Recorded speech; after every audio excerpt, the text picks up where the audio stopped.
Welcome to You Got Moxie, the podcast about the how of change making. I'm your host, Julianne Cromit, and we're so excited to welcome Franklin Leonard to the show today. He's the creator of The Blacklist and discusses the importance of positive change and the power of storytelling. He really encourages us to start by solving a small problem and then building a community and partnership to then expand and solve a bigger one. He highlights the value of embracing disagreement, and he envisions a future where technology is harnessed to create a more equitable and meritocratic industry. All right, welcome Franklin to You Got Moxie.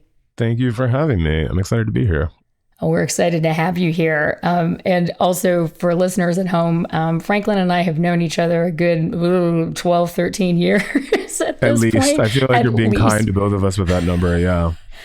I'm being kind. What I'm really trying to say is we met when we were 5, and here we are. With that, is so excited to have you here. If you could share a little bit about yourself and your background, but kind of as part of that journey, Franklin, maybe share with our listeners, when was a pivotal moment where you realized that positive change needed to happen? Something needed to be changed up, and maybe just kind of build that into thinking about your own story. Yeah, I mean, let's see. I am an Army brat. I grew up all over the place. I was born in Hawaii, lived El Paso, Texas, Fort Leavenworth, Kansas, Germany for 3 years, all before the age of 9 when I moved to Columbus, Georgia, which is about 2 hours south of Atlanta on the Alabama border. I am a Black American man. And I think growing up in the Deep South as a Black kid in the 80s and 90s, like you're sort of perpetually aware that something needs to change. And I think that I've always looked for ways to make the world be more like what I thought it should be. And I think over time, as we grow older, as we become more mature and become adults, we develop a toolkit to actually make that change. I think probably the most relevant one, the thing that I'm most known for, is creating the Blacklist in Hollywood, which is, it started as an annual survey of the industry's most liked unproduced screenplays, and it's grown into a business that identifies and celebrates great writers wherever they are in the world. And more importantly than great writers, great writing, because yeah, it's a different thing. And yeah, that really came about because I saw that it was difficult for me to find great writing in my capacity as a development executive working for a big actor. And I wanted to solve that problem. And in solving that problem, I realized that we could solve more problems that would benefit a lot of people, not just me. And that sort of became, in many ways, my life's work. Amazing. And by the way, we're all better for it because great writing. I appreciate you saying that's very kind. No, but it's true. I mean, think about it. Great writing and great storytelling is where everything begins in terms of unlocking how we see ourselves, how we see other people in this world. And great storytelling, I've talked about this before, is really about creating the conditions to change the weather in people's brains. Which allows for the ability for new ideas, new ways of thinking to pop up. And then the engagement from there is what's the most impactful part of great storytelling. So, you asking one question has actually this tremendous ripple effect, actually, when you think about it. Yeah, I hope that's true. I mean, I think that the reality is that if you look at the storytelling businesses, so film and television, books to some extent, they've been historically closed off to a large number of people, not necessarily because the people that were in them wanted to close them off, but just by virtue of the realities of a superabundance of people that wanted to work in them, social proximity, and all these other things. And so what you ideally want to do is break open the access so that everybody who has talent has access to opportunities that are equivalent to their merit. And then everybody wins, not just the writers who are trying to gain access, but also the people who are building businesses around great storytelling, because all of a sudden you have access to the best possible storytelling to build businesses around. I use this analogy a lot. It would be, imagine if the NBA just said, oh, you want to be a professional basketball player, move to Midtown Manhattan, play basketball at a court near our Midtown headquarters, and someone will probably see you and then put you on a team. that's roughly the way a lot of these creative businesses have functioned, is to say, oh, just move to LA, network until someone pays attention to you. And just because you don't have the financial wherewithal to do that doesn't mean you're not a talented writer. And it behooves the industry to build infrastructures that would allow the industry to find you wherever you are if you're talented, rather than force you to move to LA to prove that you're talented when the ability to do so has nothing to do with your talent whatsoever. 1000%. And also shows somewhat of the lunacy in our business, but also then the lack of thinking and foresight of actually how you actually grow and sustain business over time.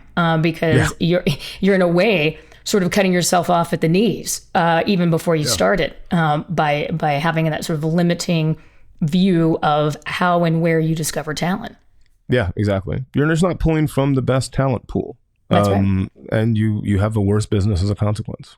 Exactly right. Exactly right. And I think, thinking about our listeners and just even our own conversations over the years, Franklin, this can start to feel really overwhelming when you start to sit back and really think about it. I mean, in our world today, complex doesn't begin to describe what's going on. And so, say you're sitting at home right now, you're listening to us talking and you're thinking, gosh, in my industry, right, may not be entertainment, right? Or in my community, I know something's got to change. And I want to be a positive force for that change, but I'm overwhelmed. I don't even know where to start.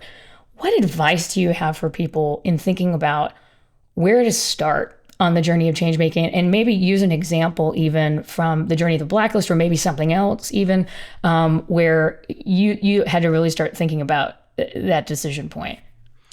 Yeah, I think that the notion of trying to change the world is intimidating to paralysis. And I think if I had thought that I was trying to change the world by making the Blacklist, I probably never would have done it. I think that, my advice is that if you want to change the world, don't try to change the world. Try to solve a problem for yourself. In my case, it was, I don't know how to find good screenplays. I need to find good screenplays. And that resulted in me taking a survey of my peers so that I personally could find great screenplays. And I didn't realize that everybody was having a hard time finding great screenplays until I solved that problem for everybody. And the sort of ripple effect of that was other things, which caused other things. And I don't want to say I've changed the world, but it's changed a small part of the world. So my strong advice to people is to not think about it in terms of changing the world or changing society or even necessarily changing your community. Focus on a small, discrete problem that you have the resources and ability to affect. Do that and see how that goes. And then maybe that will open up another step for you to take. And then another step, If you think about running a marathon, not that I've done that, but if you think about running a marathon, it's a lot. If you think about just taking the next step, it's a lot easier. And I think a lot of times when it comes to any kind of change, to accomplishing anything, it's not about, I have to accomplish this big thing. It's, I have to do the next thing that will get me closer to where I'm trying to go. That's exactly right. It's like cliched advice, but it's cliche because it's true. Right. It's 1000% true. And I think also something inherent in your answer, which actually also ties into the Blacklist model. And then also for listeners who aren't familiar with the Blacklist, you can maybe unpack the model a little bit as part of this, is that inherent in what you just talked about, which you and I have talked about ad nauseum, is community, is the idea of building community and partnership through that exercise of asking the questions, right? Like you said, I was having a hard time, finding great material or I felt like great material wasn't surfacing. You started surveying your peers and found out everybody had the same problem, but nobody was talking about it. And then suddenly community starts to form from that shared experience or shared challenge. And so maybe talking a little bit about how you see community and relationships and partnership as part of that change making, and also, for our listeners around the Blacklist itself. Yeah, I don't think anybody does anything alone ever. I'm just a real believer that this idea of this one person sort of does everything. It's a fiction, and it's a fiction that we often tell ourselves, because it's self-aggrandizing, or we tell about each other because it creates these hero myths. But no one goes alone ever. And I think that oftentimes the first step in social change is like having conversations about the state of the world and realizing that other people share your point of view and saying, okay, well, what can we do about this? Yes, I was the person that took the survey, but it was a survey of 90 people initially. And all of those 90 people had to contribute. And if they hadn't, there would be no survey, there would be no blacklist. And every year when we do the annual survey, it's several hundred people that vote every year. I'm the one organizing it, but there are many, many participants as part of a community. And if they didn't participate, there'd be no thing for me to organize. And so I think it's really about an ongoing community conversation about what is the state of the world? Do we agree with the state of the world? Are we comfortable with the state in the world? Or can it be better? And if it can be better, let's collectively describe the ways in which it can be better. And then as a group, try to imagine solutions that will get us closer to that reality. 1,000. And by the way, the line we always say in entertainment, right, is like nobody makes a movie alone. Nobody makes any kind of episodic content. Nobody even makes user-generated content or short videos alone. I think all of this sort of independent content creator myth is that exactly. It's a myth. And we're using tools that were created by other people. Like I've yet to meet somebody who literally has self-created the tools and the work that they are doing. It's just not really a thing. And the question is like, how do you interact with the community that you're working with? Is it direct or indirect communication? And how much credit do you give your partners in building things along the way? And I think it's important, if you're with the right community, being a part of that community will only make you better. It will only make you stronger. It will only make you more able to survive the sort of slings and arrows that exist in this life that will inevitably exist along the way in trying to make a better world, or just surviving the world as it is. That's exactly right. And I think another build on that, Franklin, inherent in some of what you're talking about with community is you talked about with people who align with your worldview. We're in a moment in time where there is, which I think is true of the human condition, there is a deep conflict sometimes between people and their worldview, or even if there's minor conflict between worldviews, and you're thinking about building community across difference. So thinking about, because we know this inherently, you and I both preach this as part of just fundamentally what we believe, which is a diversity of voices, if in a space that is allowing for voices to be heard, right, and people to feel like they belong, will ultimately make something better than the sum of their parts. It may take a little bit more time, but the outcome, empirically, as we know from all kinds of research, becomes a better outcome. And so a question for you, and feel free to use any examples from your journey of when there was conflict, right? When there was disagreement between parts of the group, or even in trying to get something done, how did you see that conflict? How did you meet that conflict? And how do you think about, having that unity across difference, or building those bridges across difference toward something that might be greater?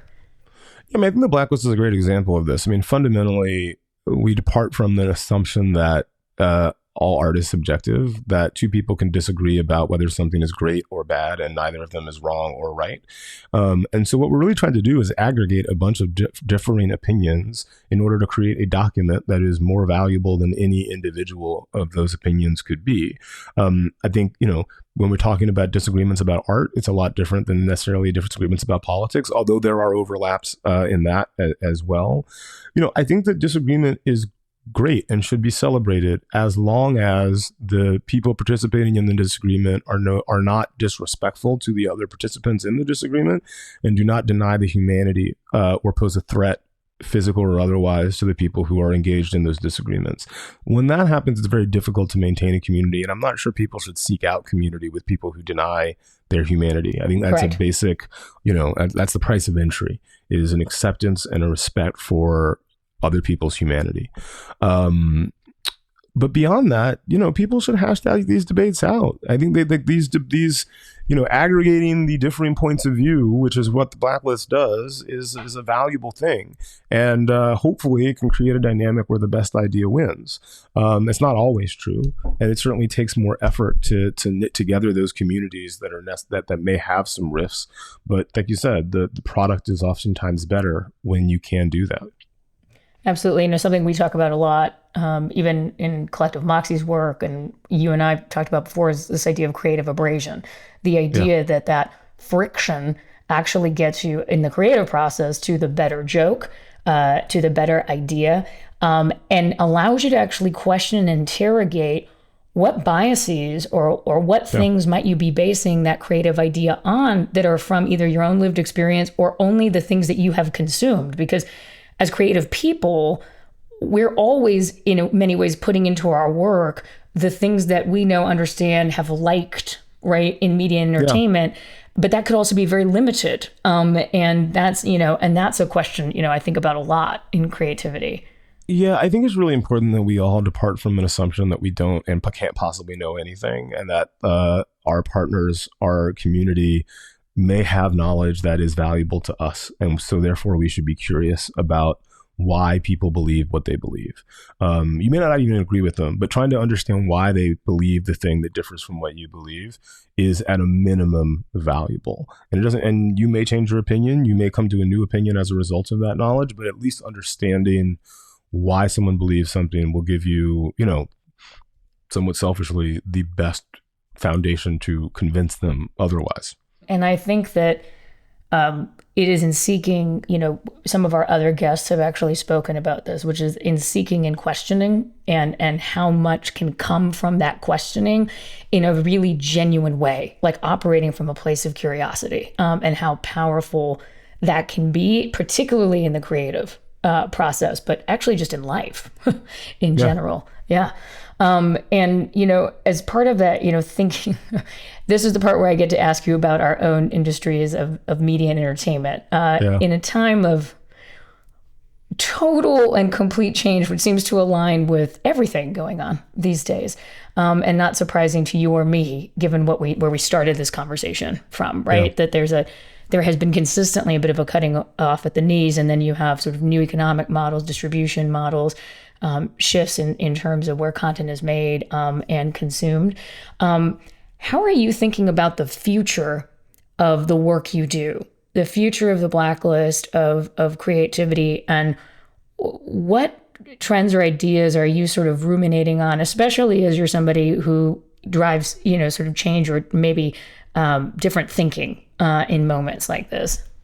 Yeah, the thing that I've come to is that I probably need to stop thinking about the trends in the shorter term and thinking more from a sort of 40,000 foot vantage.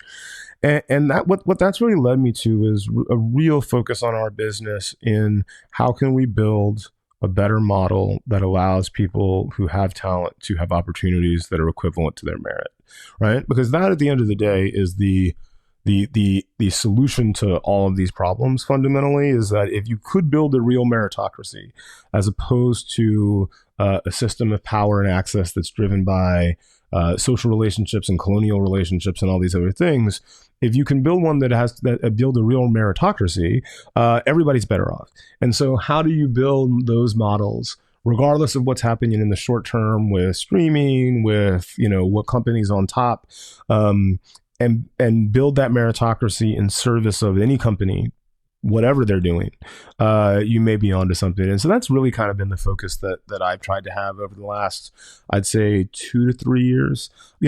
I'll leave it to others to debate how successful I've been with that. And certainly time will tell, but that's certainly how I'm thinking about it now. Absolutely. And I think, interestingly, with all the conversations around technology, I often think about how technology can actually be a tool for what you're talking about, as opposed to running counter to that. Because technology is a tool. It's always been a tool. By the way, AI, machine learning have been around in our devices for a long time. Can we just say that out loud? Because I'm like... No, it's true. It's true, though. These terms and these definitions people are manipulating for their own purposes. But if we're being honest, machine learning has been around for a very long time. Correct. I keep telling people, like, who do you think you were talking to when you were talking to Alexa and Siri and Google Assistant? Like, did you think there was like a character in your phone that would? I don't know what people thought was happening prior to it, but yeah, but technology should be a tool in service of people, not to replace them. Absolutely. Absolutely. And I think that's actually really exciting with what you're talking about building, right? Because there is an opportunity in harnessing that technology to lead toward more meritocracy and access, as opposed to working against it. But we have to harness the tool that way. That's exactly right. I mean, we're trying to use the internet to build a platform that allows people with great work to make that work available to people who can do something with it. And, it didn't really exist prior to us. And I think that's for a lot of reasons, one of them being technology. And so as we tried to build that, we tried to be responsible about how we build it and make it a tide that raises all boats. But it requires it requires responsible stewardship, being a responsible corporate citizen. And we have to be vigilant about that and take on board the feedback and criticism that we get when we get it. But that just allows us to make a better product. So I welcome it. That's exactly right. At the end of the day, we don't have a technology problem. We have a human problem. And technology is the reflection of our humanness. And so that's right. If we operate to be more merit oriented, we operate to be, folks who interrogate bias and think and ask questions and use the technology, as you're saying, in ways to take feedback and make things more equitable, it will help us in that endeavor, because at the end of the day, it is us. I think that's exactly right. And with that, the question I ask every guest, which is also in this time of what feels like divisiveness, exhaustion, I think is a word that pops up, burnout for people. And quite frankly, the act of making change, which automatically in some way means that you're pushing against something, right? You're having to push up a stream in confluence with all the rest of the shit going on. How do you keep going? Like, what re-energizes you? What fills your cup? How do you think about that? It's difficult. And, depending on the day, I will be more or less pessimistic about the future and more or less pessimistic about like what I'm capable of doing within the context of our reality. I think for me, what I try to remind myself is that I comparatively have it very easy. My father was born in West Central Georgia and, came of age during the Civil Rights Movement. My grandfather was born in the late 1800s in West Central Georgia and dealt with the realities of that with a sixth grade education. His father was born enslaved in West Central Georgia. And so whatever I'm going through kind of pales in comparison to what they've been through. And so I try to remind myself that the least I can do is match their work. But that doesn't mean that I don't like that what I'm going through doesn't have an impact. And so I think it's really about also giving myself permission to feel pain, to be sad, to feel despondent, and then try the next day to wake up and say, well, once more into the breach, because Lord knows that's what everybody else before me did. And, I have a limited amount of time here, so I might as well take a shot. And that might mean that the next day I come back even more bloodied and bruised. But that just means that I spend a night nursing my wounds and then try to go back in the next day. My parents were very good about teaching me and my siblings that like it's not about not falling, it's about how many times you get up. Again, totally cliche, but it's true. So I don't really give myself too much of a hard time about being in my feelings about how hard things are. I think the real challenge for me is like how quickly can I, metabolize those feelings and then force it again. Because I'm pretty lucky. I have a comfortable life. I grew up upper middle class, never really wanted for much. And there are a lot of people who do want for a lot, understandably. And there, by the grace of God, go I, That's exactly right. That spoke to my soul, dear. And I think, this is a refrain actually from a lot of our guests, is that, and I anticipate the ones to come after you, which is that we're part of a continuum. And so what's beautiful about that is that context means that we contribute our part. Like I always talk about it as a quilt. I think also full transparency, as we wrap today for our audience, is that I also grew up in Marietta, Georgia, though not originally from there, same as Franklin. And you have the ties that go even deeper into Georgia. And I think that something you and I have talked about a lot, and in the great tradition of quilting in the Black community within where we come from, is that you contribute your square. And you are actually part of the fabric of a much larger garment. And that notion, at least for me, in relation to what you said, I think keeps us really centered in all of it, really. Yeah, and it makes you feel less responsible for the entire quilt. That's right. The other analogy is, running a relay. I'm just trying to deliver the baton to the next person who will deliver it to the next person who will deliver it to the next person. And I just have to run my part of the race. I don't have to run the whole thing, and no one's expecting me to. So run your bit and then pass the baton to someone who will hopefully be able to do the same. That's right. And that's your keeping going, is to be able to pass the baton to the next person. So actually your responsibility is just to the next person. It's just to get the baton to them. That's right. Just to make your square so there's not a hole there. And I think that's all we can do. And somehow that is freeing, I think. Oh, it's liberating. It's absolutely liberating. And I actually think keeps the joy in the element of it, where I also believe we can never lose the joy in it, because the joy is in many ways what we have. I think about that a lot in terms of the joy of living every day, and that's a gift unto itself beyond anything else. Yeah. Franklin, it's a joy to have you on the show today. It's a joy to be here. Oh my gosh. Thank you for joining us. Thank you for all the work you do with the Blacklist. And we hope to keep in touch, especially as you all have an announcement, if you want to share really quickly, that just happened this month. Yeah. So we've been focused on film and television and theater for the last couple of years, but we've expanded into fiction as of early September. Writers can now submit their novels. They can create a profile for free on the website and make available information about the novels that they've written, published, self-published, non-published. They can also upload their work and make it directly available to publishing, film and television industry executives, and get feedback on their work from experienced, accountable readers. Go to blacklist.com, blcklst.com for more information. But we're really, really excited about the opportunity to create more opportunities for great writing and great writers. Amazing. Everybody, you heard it here. Franklin, thank you so much for being with us, and just wishing you a wonderful rest of your day. Thanks again for joining us for You Got Moxie.